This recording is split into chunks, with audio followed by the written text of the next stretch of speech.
Oh.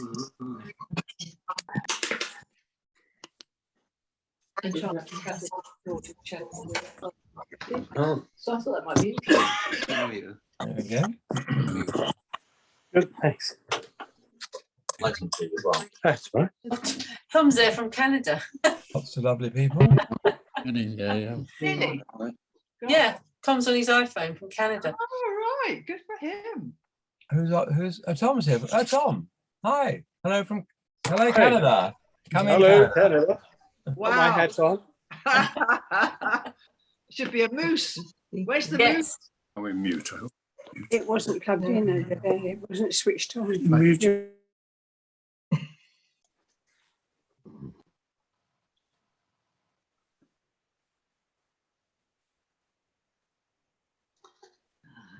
Right. Hello, everyone.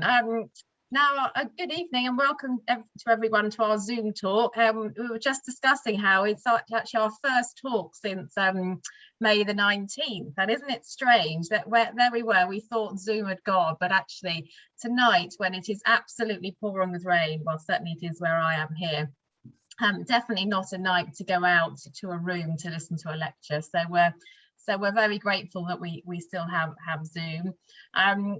I think we probably feel like we've forgotten the drill, but hopefully you haven't. But just to kind of go through it, I will be passing over to Bruce Parker in shortly to do some introductions, and then we'll be passing to Cindy for the presentation. You can see that the slides are up and shared already, and then at the end there'll be a thank you, and then we'll do some questions.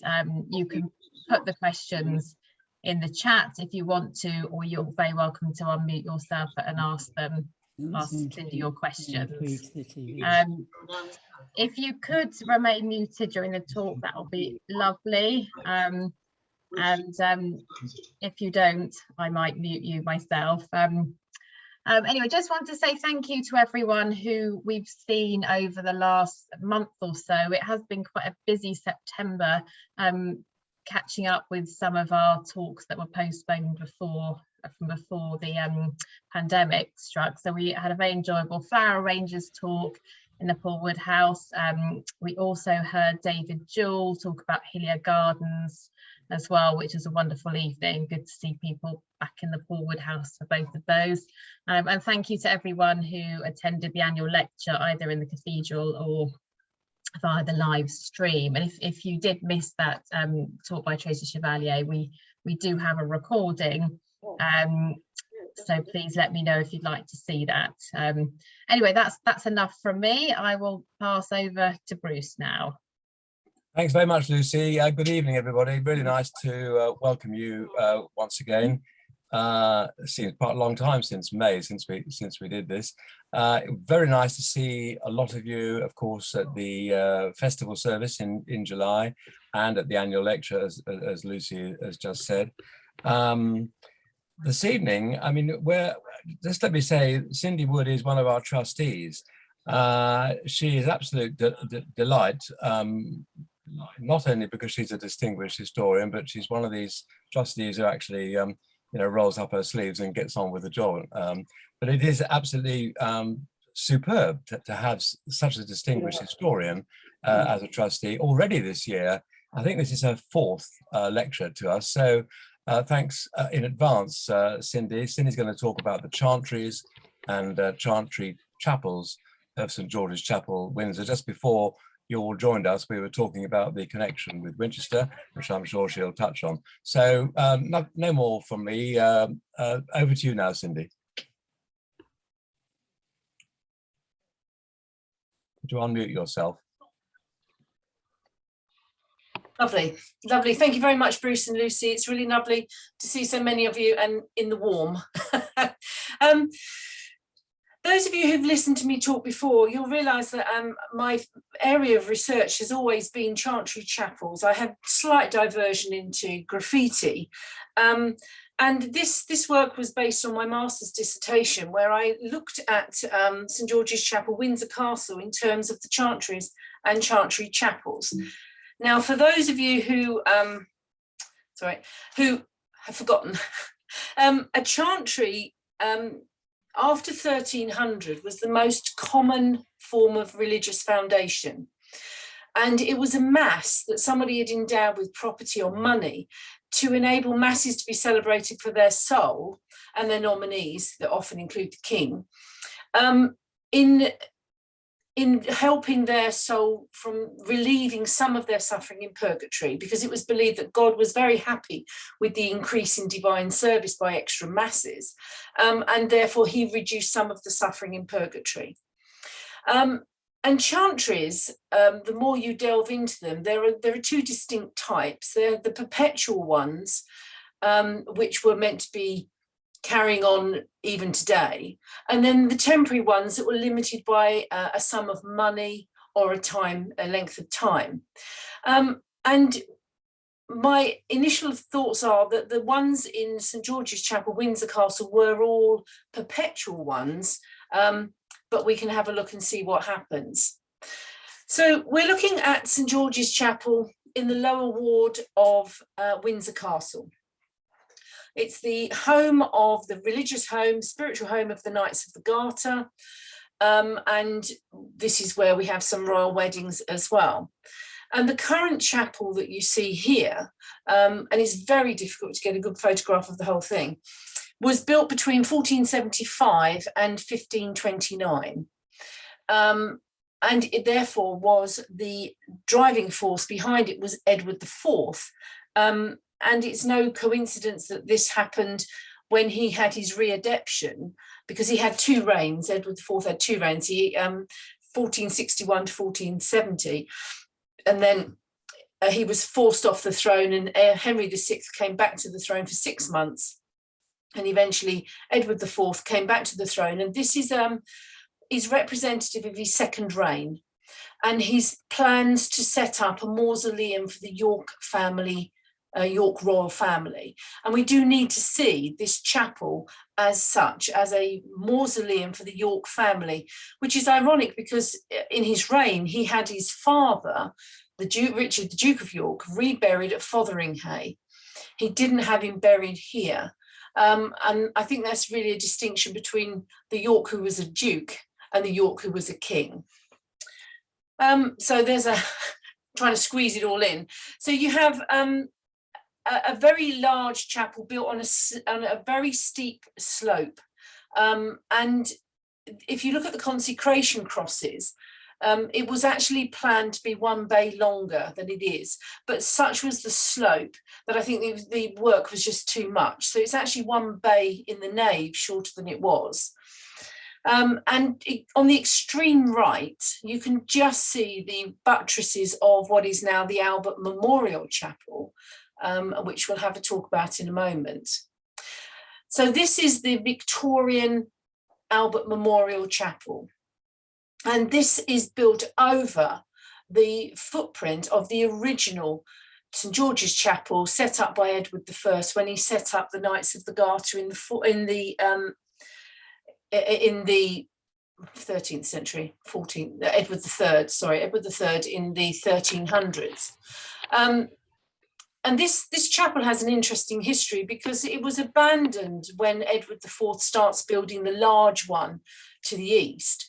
And in 1524, Thomas Wolsey took it over and planned for his own mausoleum in that chapel. So I think in 1524, you can see the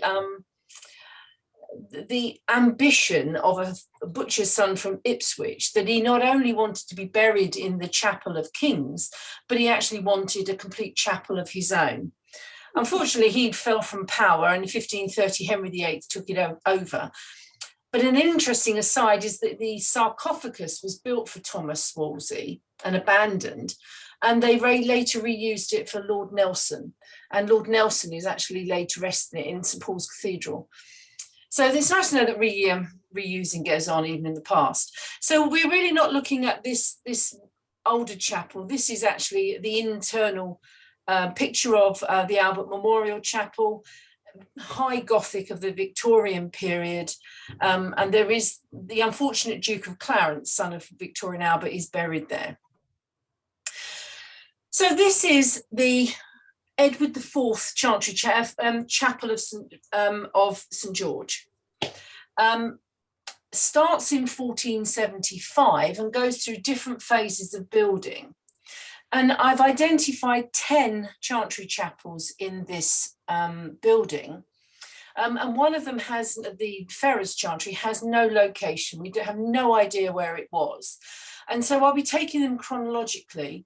And just like when I've talked about graffiti, the building sequence is always so important. And these chantries are intimately linked with the building sequence and the people who are responsible for each phase of the building. I'll keep coming back to that plan. So you've got the East End to your right. Edward IV is over the East End, the choir stalls in the centre, and then the nave at the back. So there are 10 chantries. Those on the left in blue are the chantries associated with Edward IV. There's his sister, Anne, Duchess of Exeter, his great friend, William Lord Hastings, another friend, Sir John Donne, and then Walter Devereux, Lord Ferrers of Chartley, and he's the one who's disappeared completely.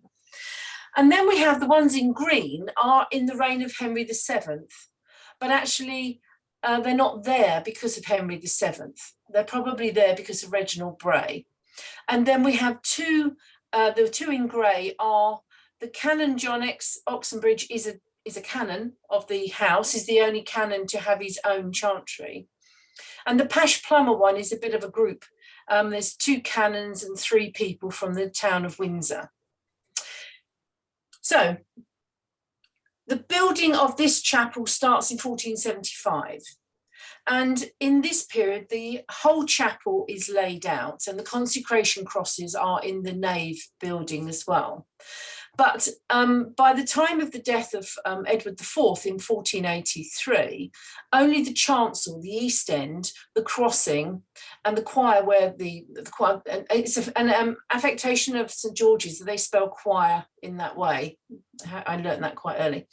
And so only half of the church is completed. But in that half of the church, we find that in that period, 1475 to 85, there are 3 chantries founded. That of Edward IV, that of his sister, and the Ferrers Chantry.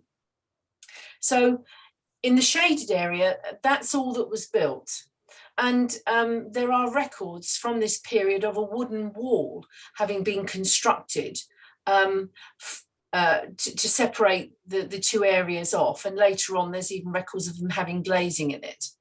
So Edward IV is the first one, and then you've got the Exeter Rutland one, and then that of the Ferrers, which is lost location-wise. So Edward IV's chantry is a really unusual one in chantry studies in that it is a 2-storey chantry. On the ground floor where his tomb is located, and his tomb includes his wife, Elizabeth Woodville, there were probably gates that could be shut to block off what is part of the ambulatory underneath the chapel above. And so the 2 bays you can see in the picture, one wooden and one stone, are actually the upper level of the chapel. And this is actually the private chapel of the Queen today. And there are 2 entrances to it, one from the ambulatory via a lovely little spiral staircase. And there is also a door that goes across the roof to the house of the Dean. And that was created for Victoria, who could then, after Albert's death, was able to go and celebrate services in the chapel without being seen. So Edward IV set this up in 1475. He wanted 2 chantry priests to celebrate Mass every day for his soul. He expected them to be doctors, not even just have a degree. He expected them to be doctors, and he gave them a very large salary for the period of £13, 6 shillings and 8 pence, which is £13 and half a mark. And in return, he did give some manors to the Dean and Chapter to pay for the chantry. And this is quite a normal transaction for chantry foundations. If you get a chance to go into Windsor Castle and have a look in St George's, have a look at the iconography on the right-hand side, because actually it's still showing the pomegranate of Catherine of Aragon. And you expect after her fall and the marriage of Henry VIII to Anne Boleyn, that all traces of Catherine of Aragon be lost, but her personal device of the pomegranate is actually still seen. So underneath on the ground floor is the tomb, and he expected the tomb to be built with Tournai marble, and there are suggestions in the records that they started to build it before his sudden death in 1483. He expected his armour to be placed above it in the same way as Henry V in Westminster Abbey. But his tomb was never completed. But underneath are the iron grates, the gates around it by John Tressilian, which are absolutely magnificent pieces of medieval ironwork, and they are still there on the other side. Now, the tomb that we currently have for Edward IV is actually an 18th century one, because his original tomb was destroyed in the Civil War, stripped of all its jewels and everything else, and this was the replacement built afterwards. And inside the Chantry Chapel, this is a view inside looking out of one of the two bay windows, and the view from that is directly over the high altar of the chapel. So Edward IV has the best location in this chapel, and in medieval iconography, if you see an image of Christ on the cross, he is always depicted with his head inclining to the right. So in a cruciform church, you would then, it has been suggested that the north side of the church is more significant religiously, because that is the place where Jesus was planting his head. And that rings true for Edward IV, because he has got that prime location. So he set up the collegiate church of St George's Chapel, in which he had his two chantry priests celebrating mass for his soul. But everybody, all of the canons, the vicars choral, would also pray for his soul as well. So colleges, these collegiate churches of the late medieval period, are in fact massive chantries as well. And then you have the Chantry Chapel of his sister, Anne, Duchess of Exeter. She died in 1476, and the chapel and the chantry was set up by her second husband, Thomas St Ledger. She kept the title Duchess of Exeter when she managed to get rid of her first husband. And this is, if I go back to the, you can see here it's on the north side in a purpose-built space. And what's really significant about St George's Chapel is this was planned with the Chantry Chapel space already in it. So when she died and her husband was setting up the chantry, the space was there for her. And the screen that screens is off from the ambulatory was added in the early 16th century. So Anne, we have the surviving foundation document for this Chantry Chapel, and her tomb has disappeared. The tomb in the middle is of her daughter, Anne Manners, whose husband became the first Earl of Rutland. That's why it's the Exeter Rutland Chantry. And it's quite clear that we're halfway through the service, the foundation documents say that the priest celebrating Mass must turn to the audience and say in English, "This is being celebrated for the soul of Anne, Duchess of Exeter." So just to make sure that over time, because they expected these things to still be carrying on, it wouldn't be forgotten for whom the prayers and the Mass was being celebrated. So this is the second foundation, and you could found a Chantry Chapel without dying first. Anne died and hers was set up. Edward IV was setting his up while he's still alive, a very common thing. We also have their requests for the masses of the day.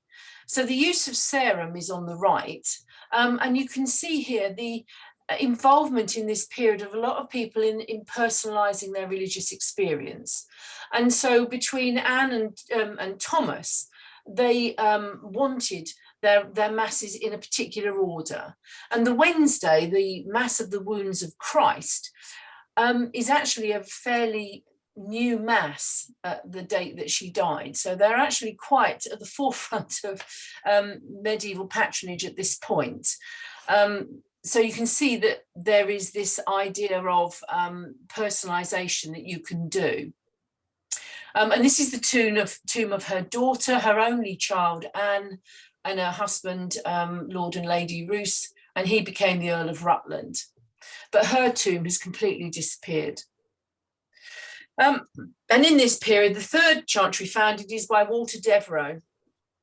And he took his title, the Baron of Chartley, through his marriage. Walter Devereux was very close to Edward IV. But when Edward IV died, he had such an antipathy to the Woodville faction that he threw in his support to Richard III.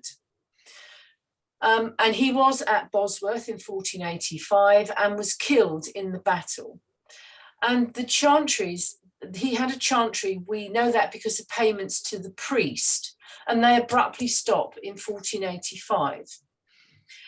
So whether there was no money forthcoming for the dean and chapter to carry on with the chantry, or whether it was a political decision, I'm leaning on the idea of money, because at the same time, in the reign of Richard III, he set up an obit, an annual celebratory mass for his wife, Queen Anne Neville, and his son, Edward, that was still being celebrated by the dean and chapter into the 16th century. So politics or money, I'm probably erring on the side of money. Now, we don't know where this was, but if you remember the plan, there were these distinct areas that were chantry chapel spaces. He could easily have been in what is now the Bray Chantry to the south of Exeter, or he could be in one of the two cage chantries, which were probably built in the, we're not sure of the date of them being built, but in the 15th century. So we don't know. He could be in the Bray, he could be in the Oxenbridge Chantry, or he just may have been at an altar somewhere else. There was an altar at the East End as well. But that abruptly disappears in 1485. So in 1485 to 1494, in the reign of Henry VII, there was a hiatus in the building work. The nave was left uncompleted. The wooden wall was still there between the nave and the chancel. There's even records of it being glazed. And in this period, we have one chantry chapel being founded, that the Pash Plummer Chantry, founded from 1489.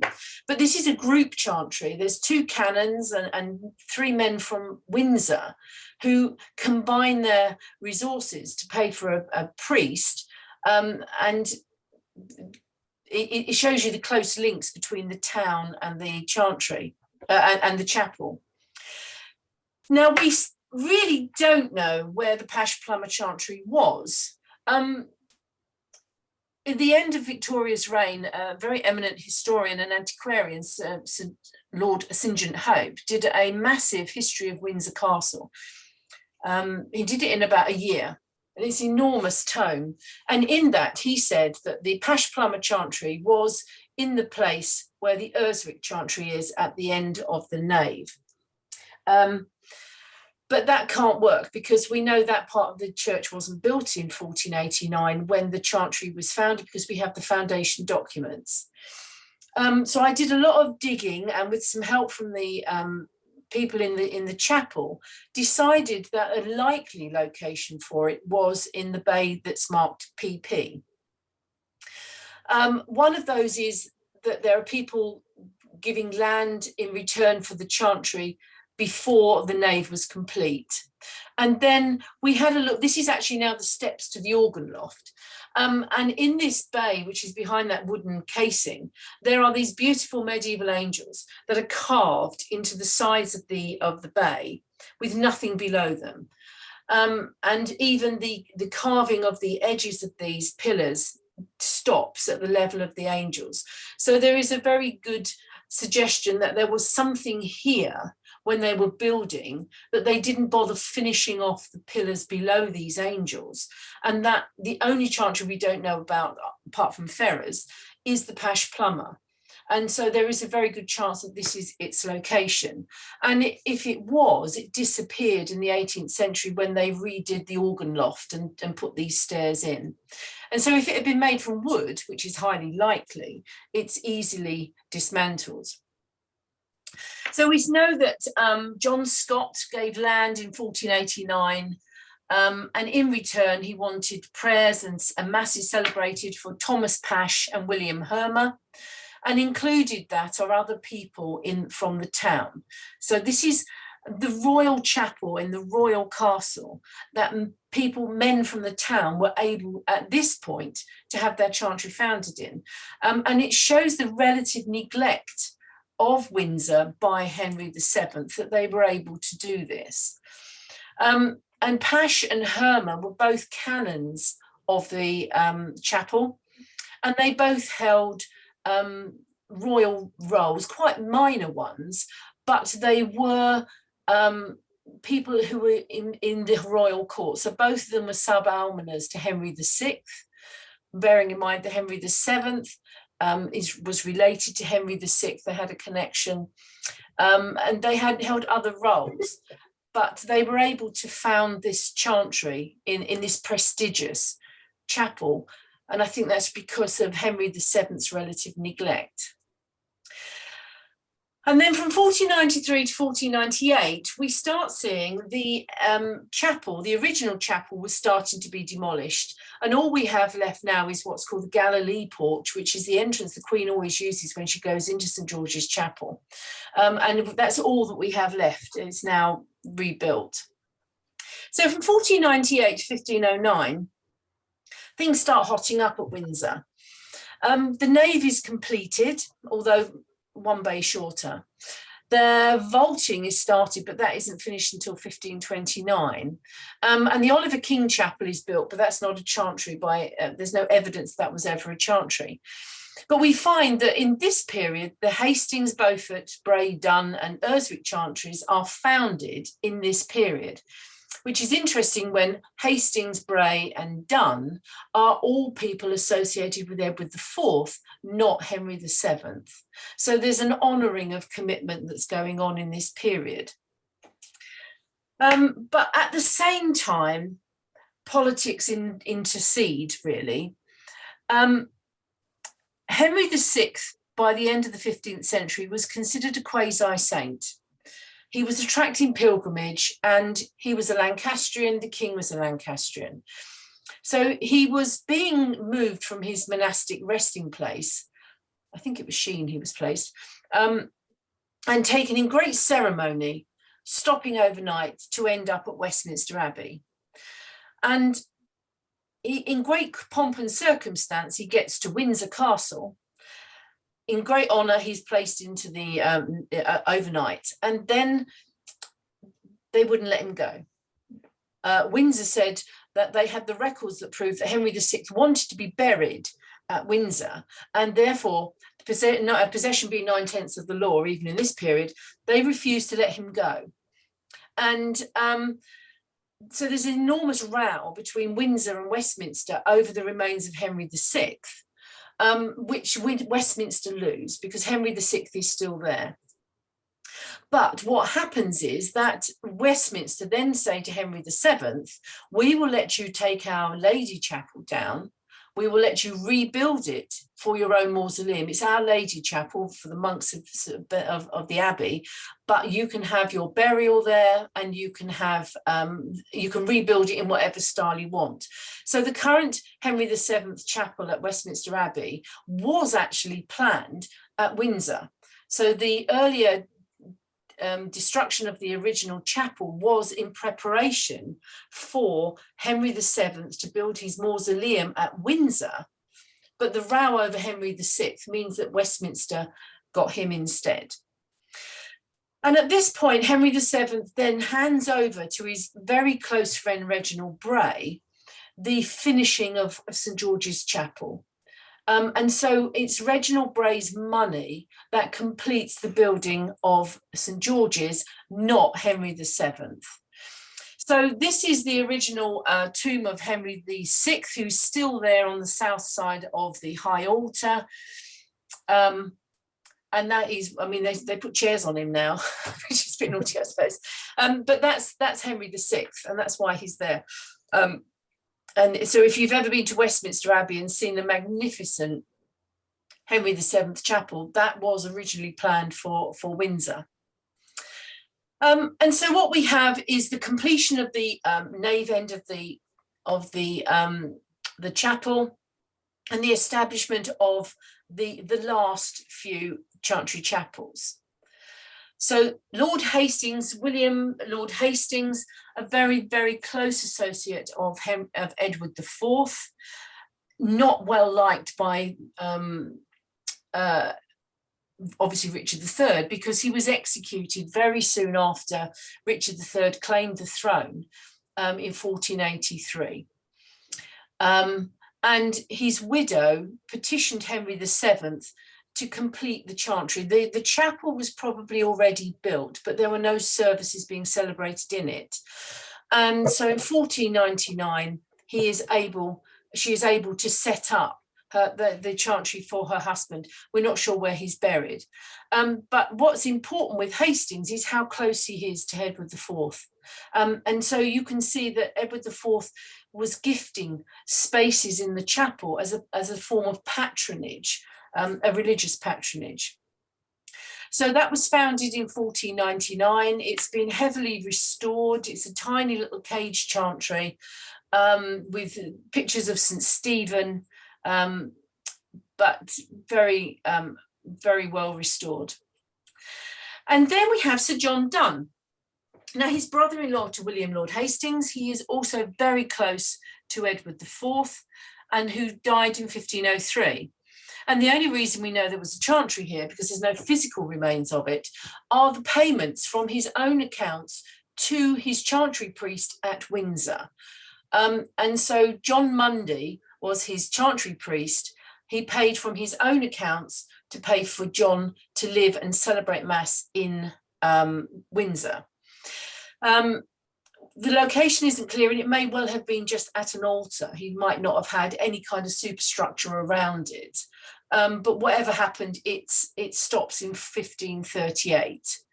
There's no further payments to any chantry priest after this period. But in a period in which you expect you might expect a chantry to be founded by a transfer of land or money for the dean and chapter to organise the chantry. Here we have another example where the benefactor just hands over money to pay for the priest. And it's an unusual way of founding a chantry chapel. So it's likely, on your left of this very old picture is the Hastings chantry, and it's likely that the Dun chantry was where the bust is now. In terms of Edward IV with his religious patronage, you can see that that's the most likely location. And then we have Sir Reginald Bray. Now, Reginald Bray fought at Bosworth with Henry VII. He was very close to his mother, Lady Margaret Beaufort, very rich. And it's his money that we know paid for the completion. And the hemp saw motif is that of Reginald Bray. And I think at the last count, there were 300 of these in the cathedral, in the chapel. And in a way of making sure that he is remembered as the person who completed the building, the use of his hemp saw motif is very clear. He died in 1503 and left money in his will for this church to be completed. And it's a magnificent building that must have cost an absolute fortune. And he's probably buried in his chantry chapel, although he has no tomb. And we can see here the external Bray Chantry, slap bang in the middle of the south side. This is one of the most prestigious locations, and he's opposite the sister of the king, of Edward IV. And so it's the prestigious location of someone who's responsible for the completion. And as you can see from that picture, they're still rebuilding it. So the Bray Chantry, like the Exeter Rutland Chantry to the north, had a screen placed upon it in about 1604, complete with the hemp saws in it as well. And this was also the location for the burial of the two Bonaparte princes of the 18th century that attracted a lot of visitors. And when those visitors stopped, it was actually the shop for quite a long time. It's no longer the shop. But he is the person who's responsible for the completion, not the king. And then the very west end of the church is the Chantry Chapel of Dean Christopher Erswick. And the picture on the right, you can see how the ceiling levels don't work. And that is because of this shortening of the bay, of the nave by one bay. Now, Christopher Erswick, like Reginald Bray, was very, very close to Henry VII, went into exile with him, and he was the personal chaplain of Margaret Beaufort. And so he set this chantry up. He very kindly expected the choristers of the chapel to pray at his tomb every day. And there is a prayer on the wall there that's really difficult to read now. And in return, he gave them 4p a year, the choristers, but they had to spend it on paper and ink. So I'm not sure they were all that chuffed. But today this is now dominated. Sorry, he's again 1490s, which shows you at what point the nave was completed. So there is a prayer on the screen, and these poor choristers had to pray daily for his soul in return for paper and ink. The current chapel is dominated by the memorial to Princess Charlotte, who died in childbirth, the only child of George IV and Caroline of Brunswick. I happen to think this is the most beautiful piece of 18th century sculpture. It's very moving, and it was paid for by public subscription, because when she died, there was a massive outpouring of grief. And the statue on the right, in the right picture on the left-hand side, is actually her husband.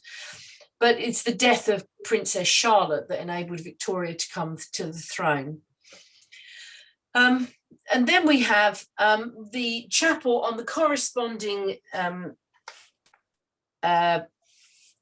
south side of Charles Somerset, Lord Herbert, which is known as the Beaufort Chantry. Charles Somerset was an illegitimate child of aristocracy whose title came to him through his wife.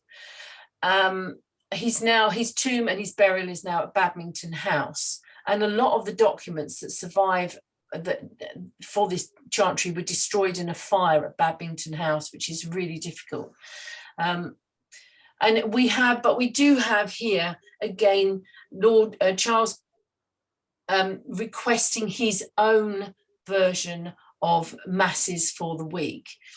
Again, very similar to the use of Sarum, which is the common form of services.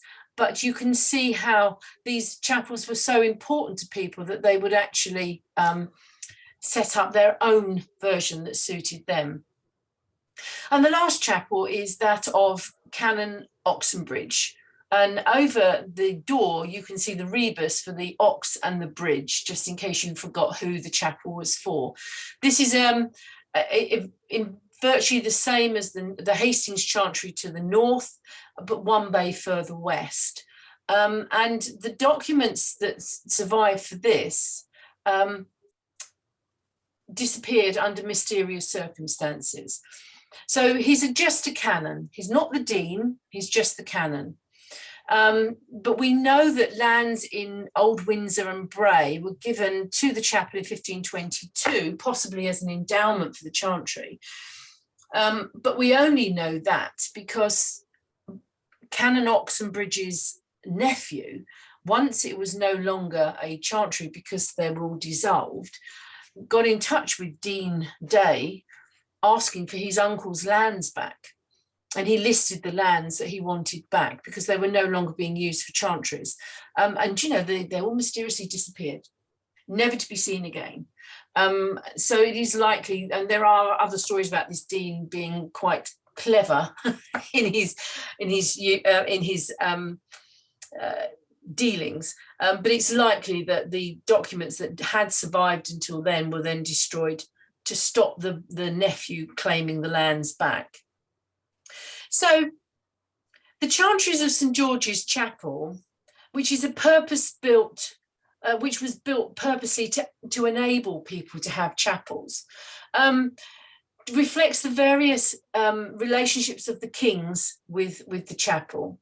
So Edward IV very closely involved with it, promising chantries to his close friends, and then the relationship of Henry VII. There's nothing really for the reign of Richard III beyond the obit for his wife.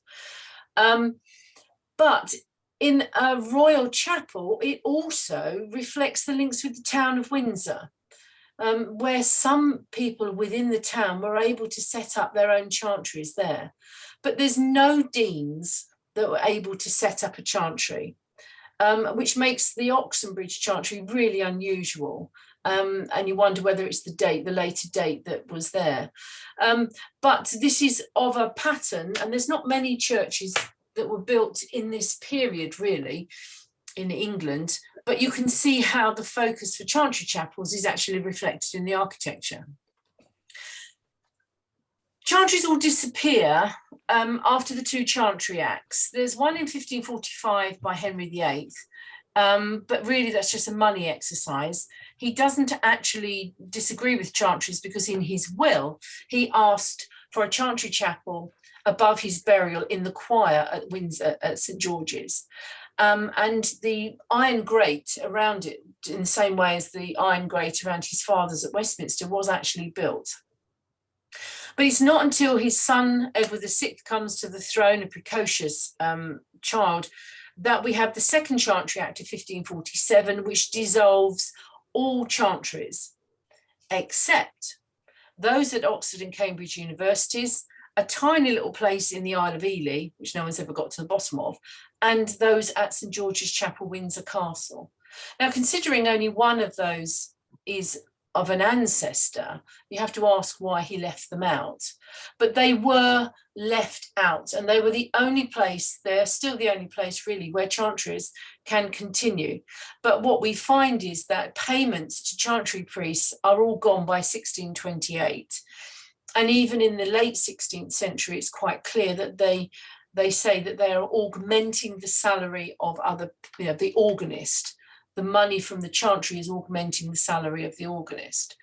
But they continue paying people who are nominally chantry priests until 1628. And so St George's is extremely unusual in that respect. So, sorry, a whistle-stop tour around a church that perhaps some of you are not that familiar with. But it's certainly worth walking around and seeing all the Bray Hempsals. But there are links to Winchester. The Fox Chantry was built by a mason called William Virtue, and William Virtue did all of the vaulting in this chapel that you can see. And on the left-hand side, the little window is the window you saw in Edward IV's chantry. So there used to be gates across underneath that could stop the ambulatory being used. So you have the link with William Virtue, the King's Master Mason, who did the vaulting here and built Fox's Chantry in Winchester. The bishops of Winchester were the prelates of the Order of the Garter, so they have a link to the chapel through the Garter. And, you know, people from Hampshire do become Knights of the Garter. Lord Ashburton, whose memorial service was held last week, was a Knight of the Garter. And Lady Fagin, the Lord Lieutenant, she's the Lady of the Garter as well. So on the right-hand side, each of those stalls has the plaques of the people who are members of the Order of the Garter, and you can see their helms and flags flying above. The red and yellow one is actually the Emperor of Japan, who is a member of the Order of the Garter. So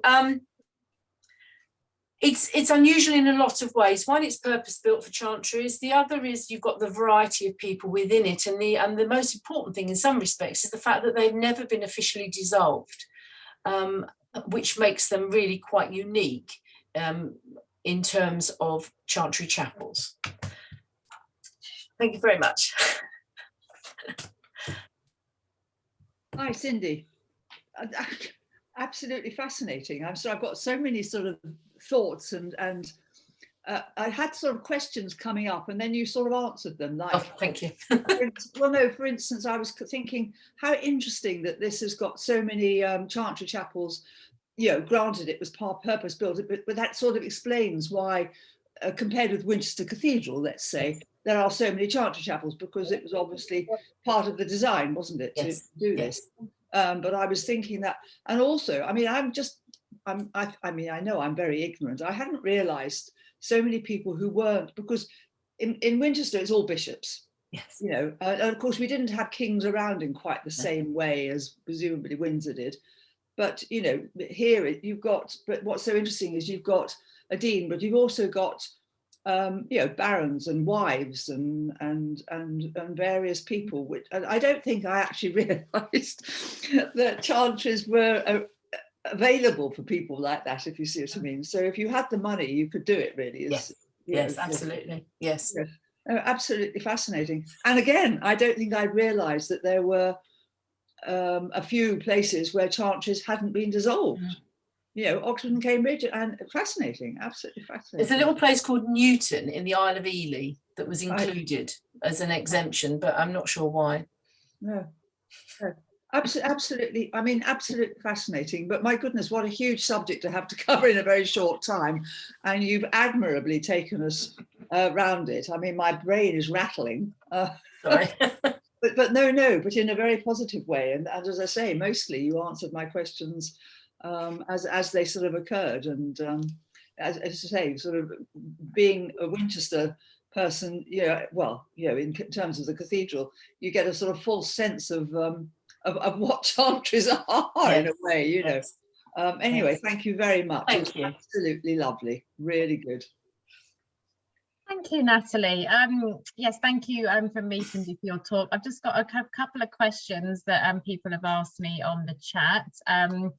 Question from Richard Ainsworth saying, were many chapels built just to act as hosts for chantries? I think this is what makes St George's quite unusual, in that when they were planning it, they put the chapels in it. Because it's a new build. It was a new build at the end of the 15th century effect. And there's not many new build churches. So what normally happens is that they fit them in. So in Winchester, we have the 6 cage chantries, they fit them between the pillars. You annex off the end of an aisle. You add an external chapel. That happens quite a lot. You know, if you think of the Warwick Chapel at St Mary's in Warwick, you know, the Beaufort, the Beauchamp Chantry there, they just built a complete chapel on the side. Whereas in the planning of this, you can see the provision of space was part of the plan. And the only other example I can think of is actually Chichester Cathedral, which in the 13th century extended its nave northwards and split it all off into chapels, I think ready for chantries to be founded there. It is unusual. It is unusual. Thank you, Cindy. Another question from Samantha Whitaker saying she was interested to hear that a chantry chapel might not include the body of the person funding it, and was that common? Yes. because you could found any number of chantries if you wanted to. Your burial in it is not the significance. The significance is your the mass celebration on behalf of your soul.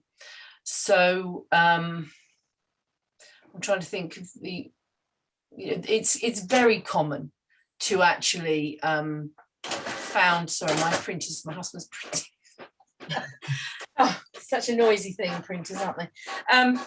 So it's quite common that you would found one or two.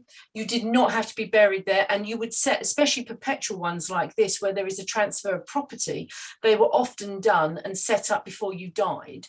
And the masses would be celebrating while you're still alive. So you're kind of accruing a bit of credit before you even die. And that often is the case. There's very few, in fact, I don't know of any permanent perpetual chantries in a will. Most people who've done this have set it up while they're still alive, or they leave their executors to set them up. So yes, it's quite common not to be there. You didn't need to be there. I mean, in terms of the Middle Ages, you didn't have to be at a mass. If you were there for the raising of the elevation of the host and the sacring bell, it was great for your soul. But actually you never had to see it. You knew it was going on your behalf while you did other things. Thank you, Cindy. Are there any other questions from anybody? Oh, actually, there's a question from Liz. She said, you said that there were temporary and perpetual chantries. Which were the temporary ones? Well, I think all of these were designed to be perpetual. The fact that the Ferrers one didn't survive the political upheaval of Battle of Bosworth suggests that it wasn't perpetual because it's disappeared. But most temporary chantries you find in wills, and people would say, I'm leaving £20 for masses to be celebrated for my soul. Or I would like my executors to find a good priest. Sorry, it's going again. To find a good priest to celebrate for my soul for 3 years. And so, turn it off. And they are the temporary ones, and they never had any physical manifestation at all because they were normally set up at an existing altar. So they have left no physical record at all. Whereas these have left, except for Ferrers and Dunn, and Plash Plummer, they had a physical entity around a chapel in which those messes were celebrated. Okay, well, thank you, Cindy. Thank you again for a very interesting talk this evening, and thank you to all of you for joining us for it. Just to say, in terms of events coming up, you've probably seen we've got a talk in the Paul Woodhouse Suite on the 9th of November. Mary Ford, Cathedral Guide, is going to be talking about Queen Emma. If you don't want to come along to the Paul Woodhouse Suite, we are going to be looking at recording it so you can sort of view it afterwards. We're taking our sort of first hesitant steps into trying to have a hybrid event, and the recording will be available afterwards, fingers crossed. And then we've got an event in December, which is at Windsor College, which is quite an interesting opportunity to go and see, hear a talk about Mallory and some others with their first on the first attempted ascents of Everest in the 1920s. So that should be quite a special evening. So those are the kind of things coming up. And yeah, unless anybody's got anything else to add, I think that's us for this evening. But oh yes, the other thing is I sent out the link to donations. Obviously no obligation to donate, but if you do want to, we are very grateful for your donations. So thank you very much for your continued support, and good night. And from me, thank you very much indeed, Cindy, and thanks again to you all for being there. Thank you. Well, thank you. Yes, thank you for turning up. Okay. Night. Good night. Night.